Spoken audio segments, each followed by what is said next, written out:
You ever finish an entire day and still feel like you did nothing that actually mattered? Not because you were lazy, not because you weren't trying, but because your energy got eaten alive by small requests, fake urgency, and work that only looked productive. That was me. Always busy, always available, always exhausted, and somehow always behind. Here's the part nobody tells you. Sometimes your problem is not time management, it's permission. Permission to stop reacting. Permission to disappoint people a little. Permission to say no before your mind forgets how to be still. For a long time, I confused motion with meaning. I answered every message fast, joined calls I didn't need to be on, said yes to favors, edits, quick things, and tiny tasks that kept multiplying like weeds.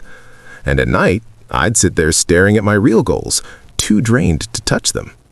That's the cruelest part of busy work. It doesn't destroy your life all at once, it steals it in fragments. 5 minutes here, 10 minutes there, 1,000 tiny cuts to your attention until you can't even hear yourself think. And one day, I realized something painful. I wasn't protecting my focus because I was more afraid of being seen as difficult than being disconnected from my own life. So, I tried something small.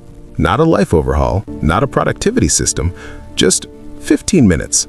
15 quiet minutes before I answered anyone, before I opened my inbox, before I let the world tell me what mattered. I called it a boundary reset. I sat down with a notebook and asked 3 questions. What actually needs me today? What only feels urgent because I'm anxious? And what am I saying yes to that my future self will pay for? That little pause changed everything. Because clarity doesn't usually arrive in noise. It arrives when the noise finally stops. And slowly, I started saying no.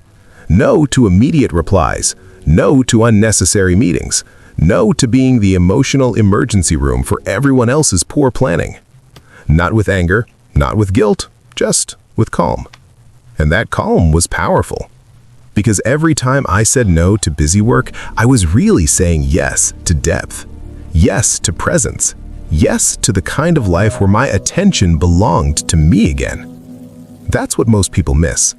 Boundaries are not walls, they're filters. They help you separate what is loud from what is true. And when you stop giving your best hours to shallow demands, your mind starts coming back to you. Your breathing slows. Your thoughts sharpen. Your work gets quieter but better. Your life does too. So, if you've been feeling scattered, numb, overstimulated, this might be your sign. Not to do more, to pause. Take 15 minutes today. Sit with the discomfort.